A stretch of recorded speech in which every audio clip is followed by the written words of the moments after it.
Will stretching before exercise improve your performance? Will stretching after exercise improve your recovery? And will stretching in general help with injury prevention? The answers to these questions might surprise you. This is one of those cases where my preconceived notions on a topic were completely shattered when I actually took a look at the research. I've learned in my 12 years of training and racing experience that have gotten me to the top of the ultra-endurance mountain bike game in the US. I do my best to get to all the questions in the comments. Alright, without further ado, let's jump straight into the science. This study on stretching's effects on cycling efficiency had subjects perform tests at 85% of VO2 max until exhaustion with and without pre-exercise stretching. The results showed that stretching before the test actually decreased the time to exhaustion. The study explains that stretching changes the viscoelastic properties of the muscle tendon unit by decreasing its stiffness, and that a relatively stiffer muscle tendon unit reportedly has a greater capacity for force production. Basically, a stiffer muscle can produce more force, and stretching decreases the stiffness of a muscle, thereby decreasing the amount of force it can produce. And it isn't just one study showing these kinds of results. It's pretty unanimous across the scientific literature that stretching before exercise decreases your performance. So these runners were using more energy to run slower after they stretched. That's exactly what you don't want as an endurance athlete. As always though, you want to look at the balance of evidence, which is exactly what this 2012 meta-analysis did. Looking at 104 studies, they concluded that results clearly show that static stretching before exercise has significant and practically relevant negative acute effects on maximal muscle strength and explosive muscular performance. And these findings are universal, regardless of the subject's age, gender, or training status. An important thing to note here is that these studies are looking at static stretching, or stretching where you're not moving. But what about dynamic stretching? This study on the effect of dynamic stretching on running performance, they found no difference in the distance covered between the two conditions. However, the energy cost of running was still higher after dynamic stretching. So dynamic stretching probably isn't helping you in your race or workout, but it certainly isn't hindering your performance like static stretching is. This flies in the face of what many people believe about stretching. I specifically remember gym teachers and coaches telling me that I needed to stretch before I worked out. This study on whether post-exercise stretching relieves soreness had subjects perform a 20-minute step test to induce soreness.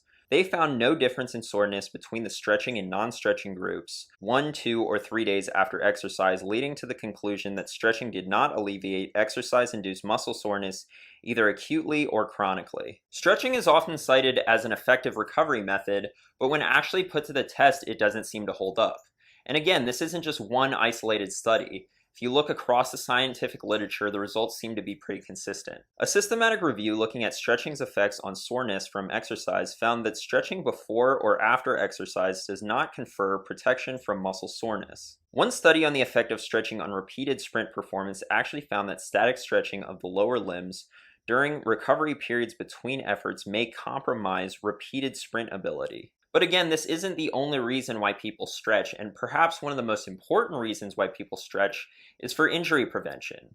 Does this claim hold up to the science though? A study on stretching for the prevention of lower limb injuries took 1,500 Army recruits and split them into a stretching group and a control group. The stretching group performed static stretching exercises in their warm-up during 12 weeks of training, while the control group did not.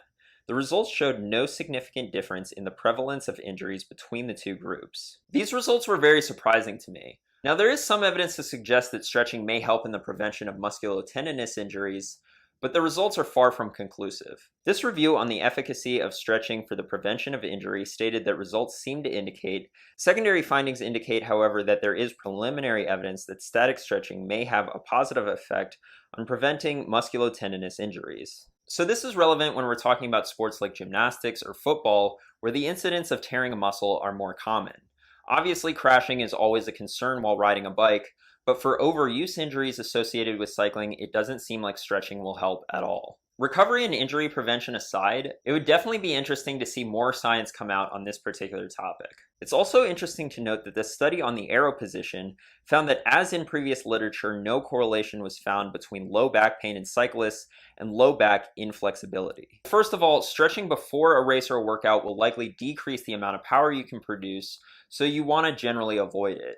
When you see somebody doing a quick stretch on the starting line of a race, yeah, that's not helping them. Stretching after your workout has not been shown to improve recovery, And stretching in general has not been shown to be effective at injury prevention either. Finally, the data on whether or not flexibility is beneficial for riding in an aggressive aerodynamic position is severely lacking. And I had no intention of discrediting the effectiveness of stretching until I looked at the science. This is why you have to look at the research. It turns out your gym teacher was wrong. Just because something seems true or somebody told you it doesn't make it. I know that a lot of you are going to ask about yoga and whether or not it's effective for cycling. And I know that the supposed benefits of yoga go beyond just stretching.